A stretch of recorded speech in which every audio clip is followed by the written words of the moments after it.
This is the last topic of Principles of Inheritance chapter, Pedigree Analysis. The pedigree analysis is the analysis of a particular trait through several generations of a family. It's including human genetics. Human genetics, it is the branch of genetics which deals with the study of inheritance of characters in man. And father of human genetics is Sir Archibald Garrod. Who is the British physician in 1901 में सबसे पहले इन्होंने trace किया था pedigree analysis को. And pedigree analysis 4 type of mode for disease. It's depend on 4 factors. First, autosomal dominant trait. Second, autosomal recessive trait. Third, sex-linked dominant trait. And fourth, sex-linked recessive trait. Sex or X-linked. Same thing. Firstly, discuss here the autosomal dominant and autosomal recessive trait.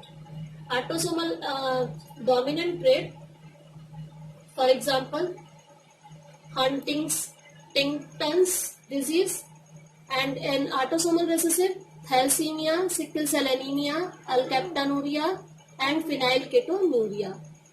And the autosomal dominant, first factor, don't skip generations. And second factor, affected parents can have unaffected children. You know, circular structure, it's denoted by the female, and rectangular structure, it's denoted by the male. And male and female both are disease are affected, and then 3 offsprings produce, 2 affected and 1 unaffected. And here right hand side, father affected, mother unaffected, and 2 child produce, 1 unaffected and 1 affected.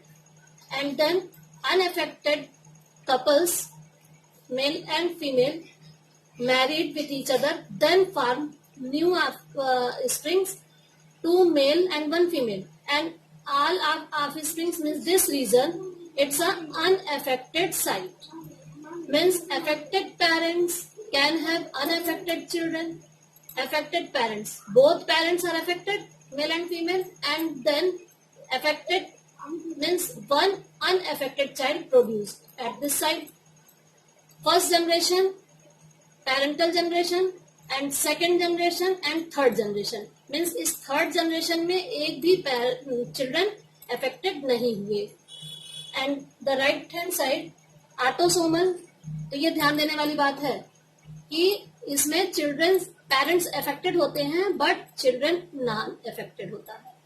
And autosomal recessive trait में skip generation, unaffected parents, ध्यान देने वाली बात है. Unaffected means parents affected नहीं है, can have affected children. Parents unaffected है और चिल्ड्रंस अफेक्टेड है, तो ये कहीं से कैरियर रहे होंगे जिसकी वजह से वो इफेक्ट शो करते हैं चिल्ड्रंस में, मीन्स सेकेंड जनरेशन में. तो here male and female unaffected and offsprings unaffected, 3 childrens produce and all unaffected.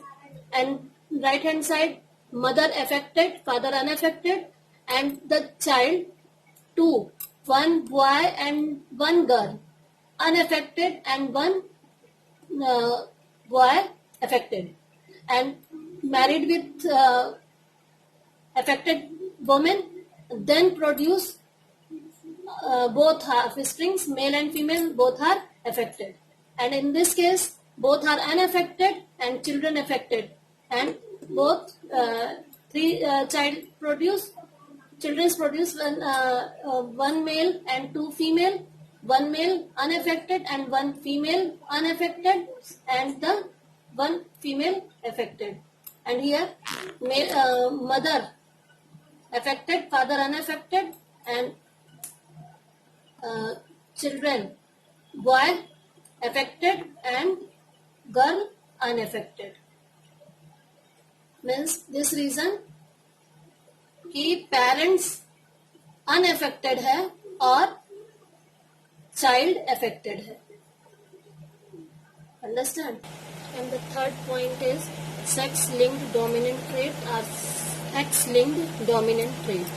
And fourth one is sex-linked recessive trait or X-linked recessive trait. Sex-linked dominant trait, the example of Rett syndrome, a type of disease, neurological abnormalities, etc. And the other disease in sex-linked recessive, hemophilia and color blindness. In this case, diseases never transfer from father to son. Means इसमें sex dominant trait में कोई भी disease father से सन में transfer नहीं होती है, कभी नहीं होती है. All daughters of an affected father will be affected. अगर फादर अफेक्टेड है तो गर्ल्स या डॉटर्स अफेक्टेड होती हैं मोस्टली. इस केस में यहाँ पे फादर अफेक्टेड है, नॉर्मल मदर है और फर्स्ट जनरेशन कपल है और इनसे जो ऑफस्प्रिंग प्रोड्यूस हुआ इसमें 3 डॉटर्स और 2 सन. डॉटर्स तीनों अफेक्टेड हैं और इनकी ये अनअफेक्टेड मेल मेंबर्स हैं जो इस अफेक्टेड डॉटर के साथ मैरिज होती है और मैरिज होने के बाद इनके ऑफस्प्रिंग्स प्रोड्यूस होते हैं 4. फर्स्ट 2 फीमेल एंड 2 मेल, जिसमें से 1 नॉर्मल और 3 अफेक्टेड चाइल्ड होते हैं. मीन्स दोनों गर्ल्स अफेक्टेड हैं और बॉय अफेक्टेड है लेकिन कैरियर होगा ये. एंड इस केस में इधर फीमेल अफेक्टेड है, मीन्स ये मदर नॉर्मल फादर है और ये इनके सेकंड जनरेशन में मेल अफेक्टेड है और इस मेल का जो फीमेल है नॉर्मल है, कपल है और इनसे जो प्रोडक्शन हुआ ये तीनों ही अनअफेक्टेड चाइल्ड थे और दूसरे 2 अनअफेक्टेड, एक गर्ल और एक बॉय है. तो मोस्ट इम्पोर्टेंट यहाँ पे क्या बात है कि इस तरह के इनहेरिटेंस को क्रिस क्रॉस इनहेरिटेंस कहते हैं, जो फादर से डॉटर में आता है. फादर टू फादर नहीं रन करता है बल्कि father to daughter disease transfer होती है. जबकि इधर इस केस में सेक्स लिंक्ड रेसेसिव ट्रेट में क्या होता है कि मेल्स आर मोर अफेक्टेड.